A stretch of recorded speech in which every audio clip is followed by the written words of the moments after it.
Assalamualaikum warahmatullahi wabarakatuh. Bagaimana kabarnya anak-anak? Semoga kita diberikan kesehatan dalam menjalani aktivitas kita sehari-hari. Jangan lupa tetap patuhi protokol kesehatan agar kita terhindar dari penyakit COVID-19.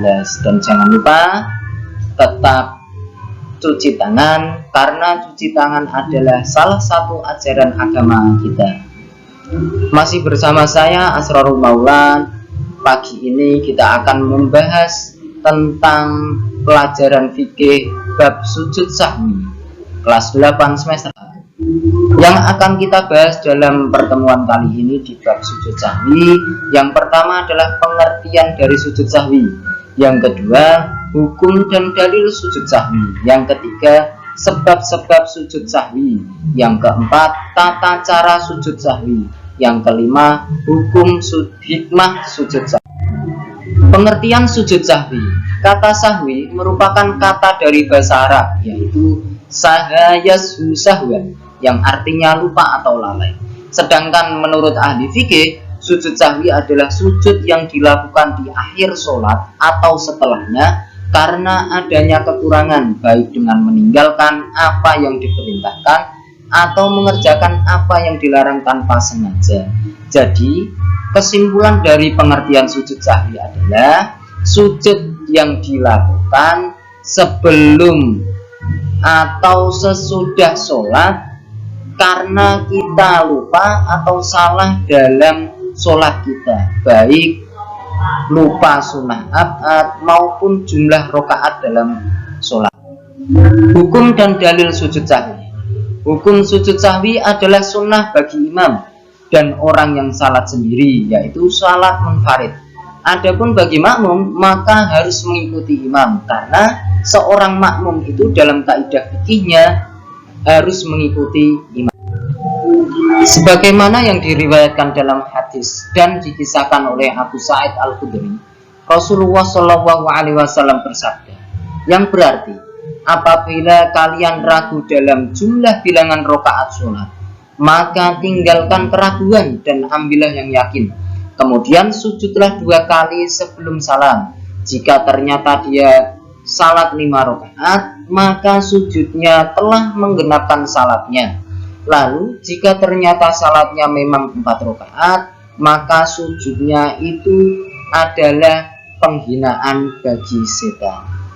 Dalam hadis ini dijelaskan, apabila kita ragu dalam sholat, maka kita disuruh untuk meninggalkan keraguan tersebut dan mengambil yang yakin. Kemudian kita disuruh untuk sujud 2 kali. Apabila kita itu sholat, ternyata kita itu sholat 5 rakaat, maka sujudnya itu menjadi yang menggenapkan sholatnya. Apabila sholatnya itu sudah 4 rakaat, maka sujudnya itu sebagai penghinaan bagi setan. Sebab-sebab sujud sahwi. Adapun sebab-sebab yang menjadikan kesunahan untuk melaksanakan sujud sahwi, yang pertama adalah menambah perbuatan dari jenis salat karena lupa, seperti contohnya rukuk 2 kali, atau seharusnya dia duduk tapi dia malah berdiri. Yang kedua, tertinggal dari sunnah abad, contohnya yaitu tasyahud awal. Apabila dia lupa dengan tasyahud awal, maka disunahkan untuk melaksanakan sujud sahwi. Yang ketiga, ragu tentang jumlah rakaat. Ini yang sering terjadi di masyarakat, yaitu keraguan atau lupa tentang dia melaksanakan sholat, tentang rakaatnya sendiri itu. Jadi ketika kita ragu tentang jumlah rakaat, maka kita disunahkan untuk melaksanakan sujud. Adapun tata cara pelaksanaan sujud sahwi ada 2. Yang pertama, sujud sahwi yang dilakukan sebelum salam, yaitu apabila kesalahan atau kelupaan dalam salat diketahui sebelum salam.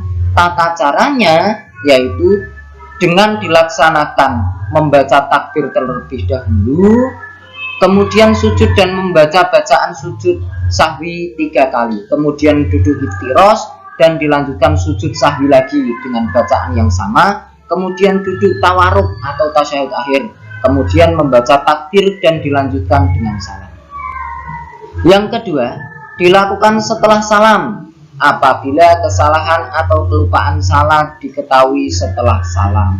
Dalam pelaksanaan sujud sahwi kali ini sama dengan yang dilakukan sebelum salam. Hikmah-hikmah sujud sahwi. Dalam pelaksanaan sujud sahwi kita akan mengambil hikmahnya. Yang pertama, menjauhkan diri dari sikap sombong dan takabur, bahwa manusia itu adalah kaum yang lemah, makhluk Allah yang lemah. Tidak ada daya dalam diri kita kecuali itu adalah kekuatan Allah yang diberikan kepada kita. Yang kedua, menumbuhkan sikap rendah diri di hadapan Allah Subhanahu wa Ta'ala. Di saat kita melaksanakan sujud, itu adalah tempat atau makom yang paling rendah bagi manusia, bahwa kita itu adalah seorang hamba. Yang ketiga, menumbuhkan kesadaran akan kelemahan manusia sebagai hamba. Kita itu adalah sebagai pelayan atau abd. Kita itu manusia yang lemah, makhluk yang lemah. Kita butuh terhadap Allah. Yang keempat, menyadarkan bahwa manusia adalah yang sering salah dan lupa. Al-insan mahalul khotok wan nisyan, bahwa manusia itu adalah tempatnya salah dan lupa.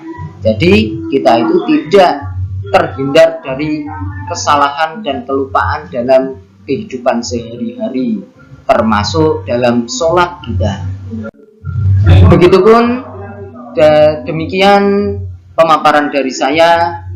Semoga bermanfaat bagi kita semua dan tetap jaga kesehatan bagi kita semua. Semoga kita diberikan kesehatan dan jangan lupa tetap patuhi protokol kesehatan. Terima kasih. Wallahul muwaffiq ila aqwamit thoriq. Wassalamualaikum warahmatullahi wabarakatuh.